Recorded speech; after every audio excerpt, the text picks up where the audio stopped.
Olá pessoal, boa tarde. Aqui em Portugal está um calor gostoso. Sábado de praia, aqui tá bem gostoso, tá tudo de bom. Hoje eu queria, já que é um sábado, né?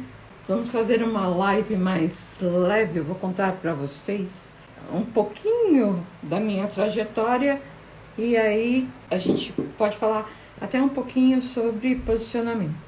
Então, hoje de manhã estava eu pensando sobre a minha trajetória e como eu cheguei até aqui. Então, eu tenho uma vivência super grande na área empresarial, eu trabalhei no mundo corporativo. E como é que eu fui parar na área de marketing? Eu comecei a trabalhar em empresa na área de contabilidade e eu era muito boa nisso, né? Porque eu acho que a área contábil ela exige um pouco de concentração, dedicação. Só que eu entrei na área contábil, mas eu queria ir para a área de marketing. E ninguém queria deixar eu mudar de área, ninguém queria deixar eu sair dessa área para ir para a área de marketing. E um belo dia estava eu comendo no McDonald's, porque o meu ritmo de trabalho era muito pesado. Eu fui para uma nova empresa do grupo e a gente trabalhava muito, a gente estava montando departamento e tal, então a gente trabalhava à noite, tinha vezes que eu virava à noite trabalhando. E teve um dia que eu fui almoçar no McDonald's, porque eu não tinha tempo. E nesse dia eu encontrei um diretor que estava montando um departamento de marketing. Era uma unidade nova, que era a área de sustentabilidade da empresa. E só que naquela época não chamava sustentabilidade, chamava qualquer coisa. E ele estava procurando um gerente comercial, um gerente de produto. E aí, na hora que eu vi, né, eu já me assanhei toda. E ele falou o seguinte, ele falou, estou procurando um gerente de produto para uma área nova, tal, não sei o quê, mas eu queria alguém que tivesse uma boa experiência financeira, na área financeira. E aí eu já fiquei mais feliz ainda, né, porque eu queria sair da área contábil, porque eu trabalhava muito, muito, muito. E aí eu falei para ele, eu entendo de finanças. Ele, mas eu queria alguém que tivesse disponibilidade para viajar. Eu tinha acabado de casar. Eu falei, não, mas eu posso viajar também. Mas tem que pegar toda a gerência para a América do Sul. Ah, não, mas eu posso também. Bom, enfim. Aí eu sei que eu rapidinho me candidatei. E a dificuldade foi justamente eu mudar de área. Por quê? Na área contábil, ninguém queria me liberar. Na verdade, eu já estava na área de gestão, na controladoria. Eu tinha passado para contábil, tinha sido promovido. E ninguém queria me liberar, porque eles queriam que eu trabalhasse na controladoria. E eu queria ir para a área comercial. E eu não tinha experiência nenhuma na área comercial, zero. Aí eu sei que eu tive que esperar um mês, porque ninguém me liberava. Meu diretor, eu trabalhava direto com o diretor, ele falou, olha, eu só vou te liberar se você treinar alguém para colocar no teu lugar. Aí toca um mês para achar alguém para me substituir, um mês para eu treinar a pessoa. Então foi uma correria. Aí deu um mês, eu fui lá, né, na porta do cara, toque, toque, toque, ó, tá tudo feito, transferi. Eu consegui treinar outra pessoa, tal, lá. Eu preciso mudar de área, porque a área de sustentabilidade está me esperando, né? Aí tá bom, fui para a área de sustentabilidade. Só que a área que eu queria dentro da sustentabilidade era a área que mexia com resíduo. E o meu chefe queria que eu trabalhasse com resina, na venda da resina, porque era uma área mais nobre. Né? Então, qual que era a ideia? Era fabricar a resina PET, industrializar a resina reciclada e vender. E eu queria ir para a área da sustentabilidade, da área que comprava o resíduo industrial, porque eu acreditava que essa era uma área do futuro. Então eu falava, não, mas isso é uma área muito legal, uma área que tende a crescer, né? Porque é super importante, tal, lá. Aí um belo dia estava eu, e ele me contratou e contratou uma outra pessoa para trabalhar nessa área de resina, de resíduo. Um belo dia eu estava lá trabalhando, aí toca o telefone, né? A outra pessoa não estava, e eu atendi o telefone. Aí quando eu atendi o telefone, era um sucateiro de uma região chamada São Miguel, que na época era assim, era uma região meio complicadinha. Ah, mas eu não tive dúvida. Eu catei o endereço do cara, combinei com esse sucateiro, falei, amanhã estou lá. E eu não falei pra ninguém, eu só deixei um recadinho pro meu chefe na mesa dele e falei, olha, amanhã eu tenho que ir pra São Miguel porque eu vou visitar o cliente XPTA. E lá fui eu para São Miguel no outro dia para visitar o tal cliente. E foi muito legal, porque eu fiz uma negociação muito bacana, né? Comprei o lote do cara por um preço bom. E aí, quando eu voltei toda feliz e contente, eu falei pro meu chefe, né? Olha, eu fui em tal lugar, tal, e comprei a resina. E aí ele ficou todo bravo comigo, porque ele falou assim, eu não quero que você visite sucateiro, porque você é mulher e é meio perigoso, você vai ter que ir para lugares ruins, tal, blá, blá, blá. Aí eu falei, olha, eu fui visitar, não achei nada de errado e ainda fiz uma compra bem legal, comprei certo. Aí eu sei que depois desse dia eu ficava brigando com ele, e porque eu queria ir para essa área de sustentabilidade. E ele não queria, porque eu era mulher, ele ia me expor, tinha lugar perigoso e tal. Bom, enfim. Aí eu sei que depois de um tempo, lá fui eu trabalhar nessa área de sustentabilidade. Mas o legal de tudo é que era super desafiador, ninguém conhecia nada. Isso era começo dos anos 90. Então ninguém conhecia absolutamente nada. Primeiro eu fui para Carolina do Norte, porque lá tinha uma indústria que fazia reciclagem de PET. Aí depois eu fui para o sul, porque tinha uma empresa que fazia reciclagem de PET para vassoura. E aí eu fui desenvolvendo um trabalho muito legal na área de compras e na área de venda da resina PET para grandes empresas que não queriam aparecer na época. Aí tá bom. E aí, em função desse bom desempenho para fazer a reciclagem do PET no Brasil, é que a gente foi convidado para ir para a Argentina. Então, depois disso, eu fui para a Argentina para conhecer como é que funcionava a reciclagem na Argentina e trocar figurinha. Bom, e aí a gente descobriu o quê? Que a gente estava um passinho à frente ainda da Argentina. Aí eu comecei a ir para a Argentina uma vez por semana, a gente formou todo o mercado de captação lá, a minha viagem foi patrocinada pela Pepsi, Coca-Cola, enfim. Né? E aí a gente cresceu também na reciclagem do PET na Argentina. E eu sempre fui uma pessoa que eu nunca me incomodei de trocar conhecimentos. Então, toda vez que eu encontrava alguém que eu sabia que estava precisando de ajuda, tal, eu ensinava, eu trocava experiências. Aí o pessoal da ISO 14000 o pessoal da ABNT começou a implantar a ISO 14000 no Brasil. E eles me convidaram para participar de uma reunião, umazinha. E aí eu fui para essa uma reunião e eu percebi como é que estava ficando, como a indústria estava ficando de saia justa. Não que eu sou contra a reciclagem, muito pelo contrário, eu sou super a favor. Mas a forma como estava sendo tratada, estava colocando o Brasil, as indústrias de embalagem numa saia justa. E aí, o que eu fiz? Aí eu liguei para todos os meus amigos e falei para eles, gente, tá tendo uma reunião assim, tal, blá, blá, blá, blá. A gente precisa participar para ver como que a indústria pode contribuir e tal, blá, blá, blá. Aí tá bom. Aí consegui reunir os meus amigos da indústria de plástico, papel, de lata. Bom, enfim, foi toda a turma e a gente começou a participar das reuniões da ISO 14000. Por que eu estou contando tudo isso para vocês? É para mostrar para vocês a importância de alguns posicionamentos que a gente toma na vida da gente. Então, o que eu contei para vocês? Eu queria sair da área contábil e ir para a área comercial. O que eu comecei a fazer? Eu comecei a me relacionar com as pessoas dessa área comercial. Até que eu recebi um convite para ir para a área comercial para fazer alguma coisa que eu gostava. Eu queria sair da área de resina para ir para a área de sustentabilidade, porque eu enxergava isso como o futuro, como uma área legal para a gente poder trabalhar, poder desenvolver. Eu só não imaginava que esse futuro ia demorar tanto tempo.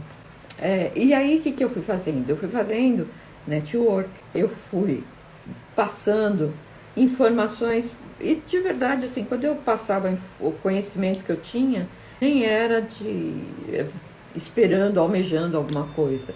Era simplesmente para passar o conhecimento, porque eu queria que mais pessoas se envolvessem naquele assunto que eu achava bastante importante. E aí, sem querer, eu fui ajudando pessoas que tinham influência.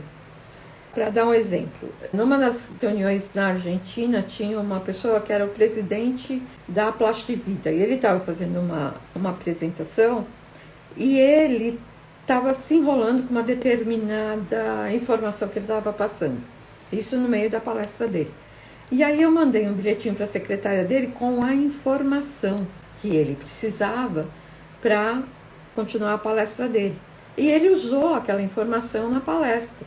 E ele era presidente da Plastivida na época. E ajudei, assim, muitas pessoas que eram CEO de empresas e que na verdade eu não sabia. E que depois, com o tempo, eles até acabaram me convidando para trabalhar. Um dos gatilhos mentais fortes que a gente trabalha e muita gente desconhece é a questão da reciprocidade. A gente costuma, quem é mais ligado às questões de espiritualidade, fala assim, a gente faz o bem, que o bem retorna pra gente. Ou, assim, tudo que a gente faz volta, tal. E, na verdade, isso é bastante sério, isso é bastante verdadeiro, principalmente em negócios. A gente não tem a noção de como isso é forte nas empresas. E não é só porque, eu vou ajudar porque eu vou ter alguma coisa em troca. Não é isso. Normalmente, a gente ajuda quem, de uma certa forma, abriu as portas para a gente em um determinado momento, quem nos acolheu em um determinado momento, quem, de alguma forma, assim, demonstrou alguma atenção, algum cuidado para a gente. Quando a gente está falando em marketing, mais uma vez, isso é super forte. Eu falei do gatilho da reciprocidade. A gente tende a retribuir as coisas que fazem para a gente. Isso é um gatilho mental. Isso é uma coisa que a gente carrega conosco. Isso é uma coisa que o ser humano carrega. Então, quando eu contei a minha historinha, o que eu falei? Eu ajudei várias pessoas que eram importantes, eu nem sabia, e ajudei por ajudar. Eu passava o meu conhecimento porque eu gostava de ajudar, porque eu gostava de ensinar. Empresas que fazem isso, elas têm o retorno do mercado. Como assim, Denise? Cada vez mais as pessoas, o mercado, eles querem se conectar com as empresas. Tá?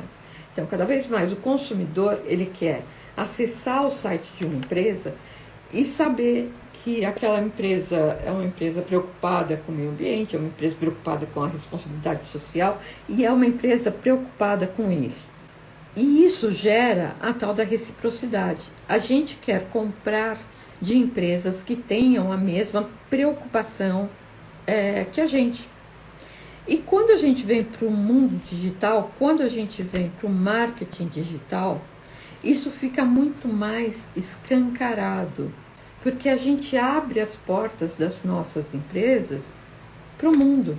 Imaginem, o meu caso, Denise, que é uma empresa pequenininha, quando comparado com uma Nestlé, com uma Unilever, né, eu sou a formiga da formiga, né? Então, eu sou uma empresa muito pequenininha.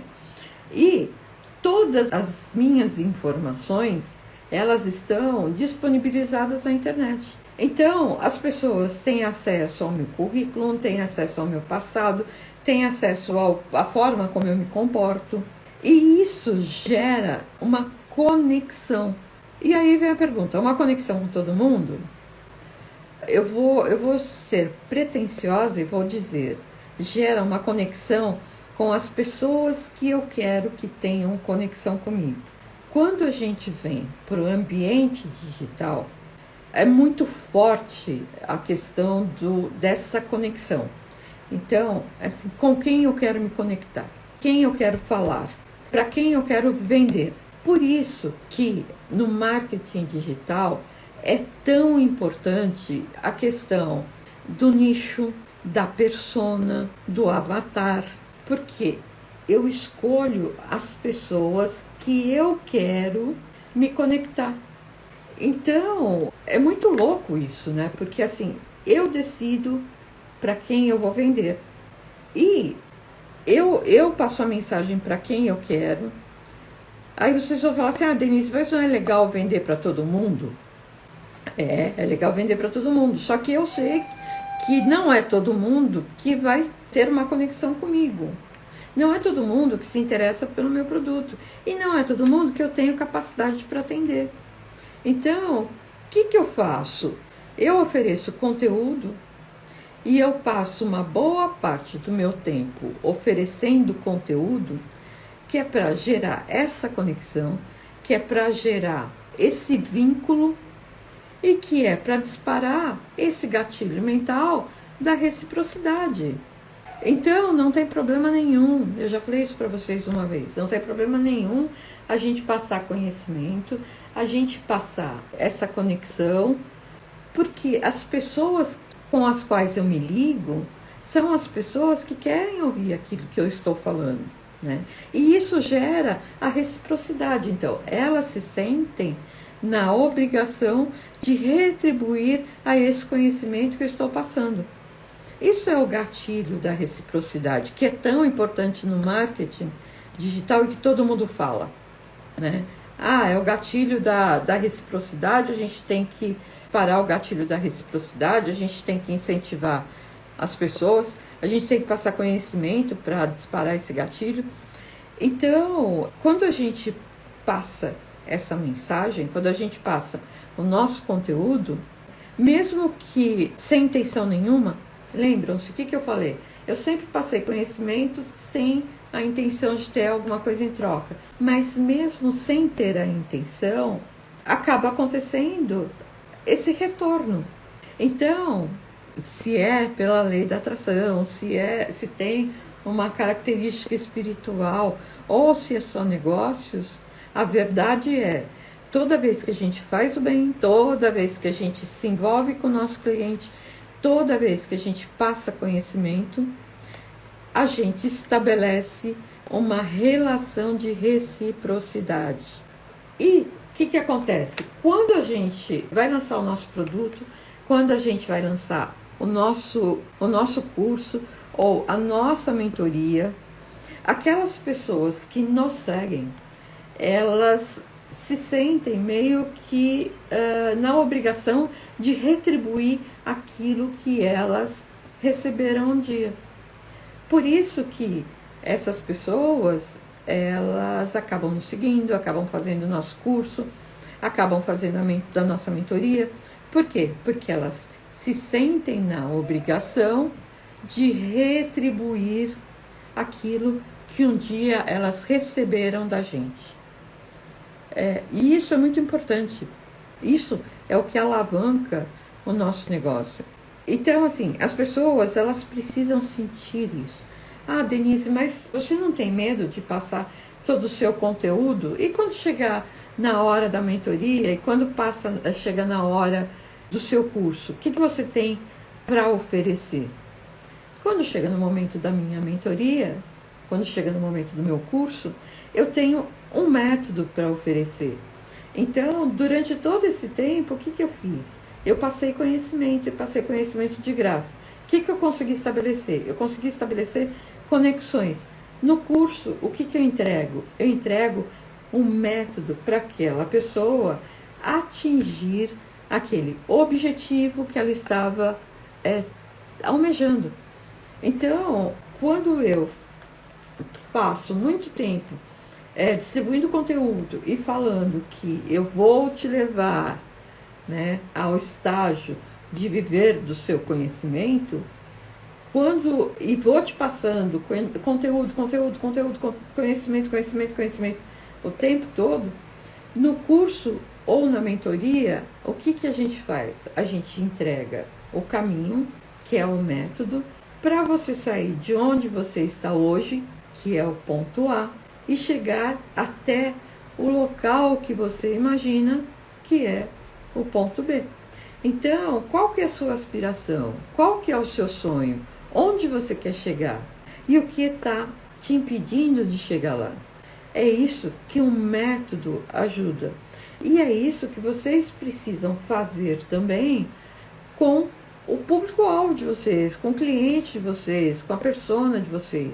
O que vocês fazem no curso de vocês? Ou o que vocês fazem na mentoria que vocês entregam? Ou o que vocês fazem num consultório médico, né? Tem muita gente que me segue que é médico, né? Então, o que o médico faz comigo? O médico, ele me tira da situação A, que é de uma situação doente, e me leva para uma situação B, que é a situação de cura. Ou, se vocês preferirem, falando no marketing raiz, né, a origem do marketing. Então, o que é marketing? Marketing é um processo de troca. O que acontece nesse processo de troca? Alguém está interessado em alguma coisa que eu tenho e eu estou interessada em alguma coisa que aquela pessoa também tem. Então, a gente troca. Eu entrego aquele bem, aquele serviço que aquela pessoa deseja, e em troca, ela me dá alguma coisa que eu desejo. O que é essa alguma coisa que eu desejo? Essa alguma coisa que eu desejo pode ser dinheiro, pode ser status, pode ser uma indicação, mas a gente, o tempo todo, a gente está trocando. Então, esse gatilho mental da reciprocidade, qual que é a base dele? É a troca, né? Então, a Denise me deu durante muito tempo alguma coisa que eu queria, que é o A, né? Em troca, eu vou dar alguma coisa que ela também quer, que ela merece. Por quê? Porque agora eu julgo que ela merece, que eu acompanhei durante um determinado período de tempo e recebi uma série de conteúdos. Então, o que é isso? Se estabelece a troca. A troca pelo quê? Pela reciprocidade. Eu recebi e agora eu dou. E mais uma vez, quando a gente trabalha com marketing digital, isso fica muito forte, isso fica muito escancarado. Eu vou dar um outro exemplo para vocês. Imaginem o seguinte: agora vocês devem estar acompanhando a morte da Rainha Isabel, que gerou bastante comoção, principalmente na Inglaterra. Como é que as marcas estão se posicionando? Muitas marcas, elas estão em silêncio, né? Elas não se manifestaram. Principalmente porque elas não sabem qual será a reação do mercado a um posicionamento delas. Então, o que tem marca que fala?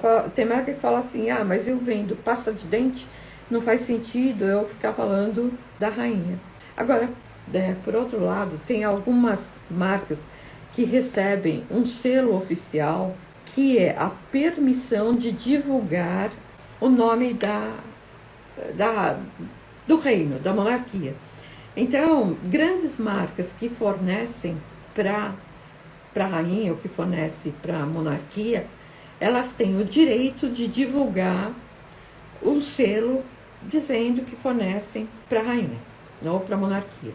E essas marcas foram as únicas marcas que se manifestaram, mas elas se manifestaram não por meio de publicidade. Como que elas se manifestaram? Elas cancelaram eventos, ou elas tiraram a bandeira a meio palmo, ou elas fecharam de quinta para sexta para demonstrar essa preocupação. Então, o que é isso? Né? É uma forma de retribuir esta atenção que a corte deu, ou que a monarquia deu, durante um determinado período de tempo. Então, como a monarquia me deu o direito de mostrar, de ter esse selo de que eu a atendo, em contrapartida, a minha manifestação é uma manifestação silenciosa. Então, eu demonstro a minha manifestação suspendendo eventos, campanhas, ou hasteando a minha bandeira meio palmo, como uma forma de retribuição, né? É a questão da reciprocidade, né? É um gatilho da reciprocidade. Então, a gente não percebe, mas o tempo todo, o que está acontecendo nas relações, né? nas relações que a gente tem com os nossos clientes, nas relações que a gente tem com o nosso público, nas relações que a gente tem com os nossos avatares. A gente, o tempo todo, estabelece essa relação de reciprocidade. O público, ele vai reagir de acordo com a forma como eu me manifesto. Vou dar outro exemplo de reciprocidade. Muitas vezes algumas empresas cometem erros. De verdade, elas cometem erros. Grandes empresas cometem erros, né? Eu já vi empresas que colocaram no mercado remédios errados na embalagem. E aí, o que acontece? As empresas, as mais corajosas, elas vêm a público e falam: olha, eu errei, né?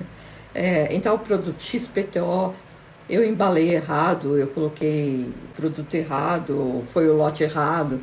E eles vêm a público e eles passam essa mensagem. E por que que eles passam essa mensagem?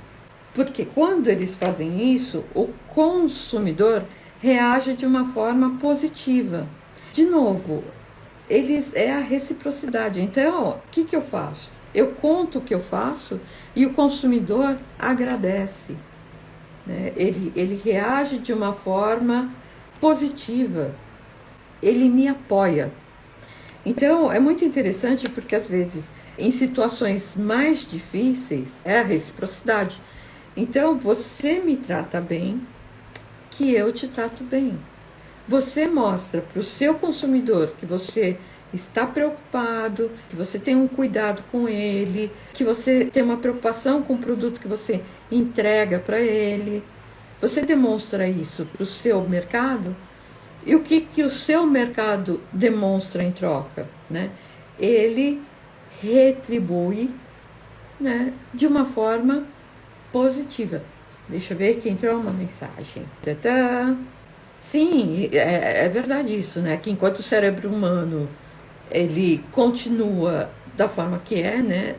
A gente tem a ilusão de que as compras são racionais, né?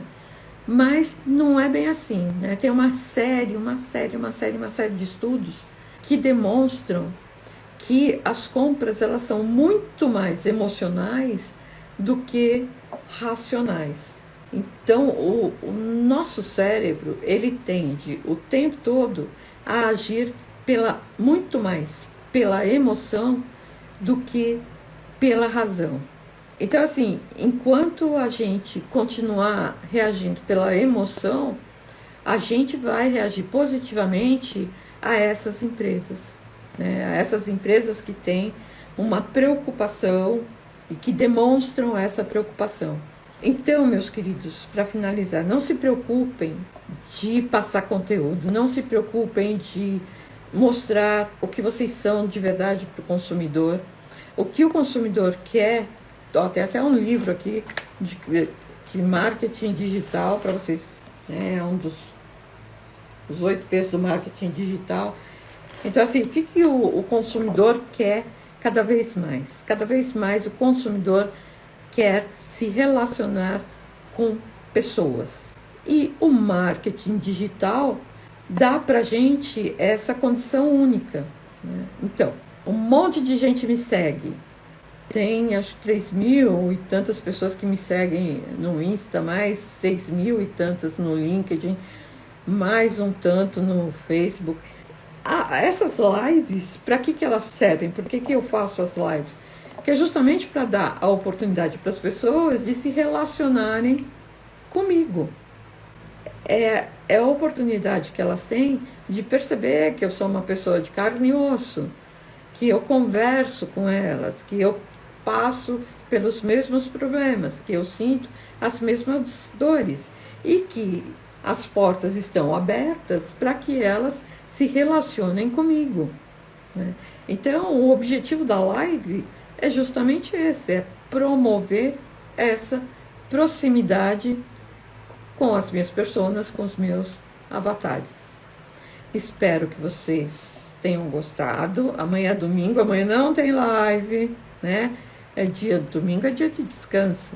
Mas sim, gente, ontem eu fiz uma postagem, eu não sei se vocês tiveram a oportunidade de ver no meu story, que é super importante e que fala como o Instagram está mudando. Então, se vocês quiserem continuar tendo essa interface ou essa conexão com o público de vocês, vejam a minha postagem do Instagram. Aproveitem, usem e abusem dos stories. Usem e abusem do direct, porque só assim o Instagram vai conseguir entender com quais pessoas nós estamos nos conectamos, né? Quem a gente quer seguir e com quem a gente quer se relacionar. O Instagram está indo para essa linha e é super importante que vocês estejam atentos a isso. Mais uma vez, espero que eu tenha ajudado. Coloquem suas perguntas no meu direct, que a gente vai conversando a respeito, tá bom? Super beijo, bom final de semana e bom final de sábado para vocês. Beijo!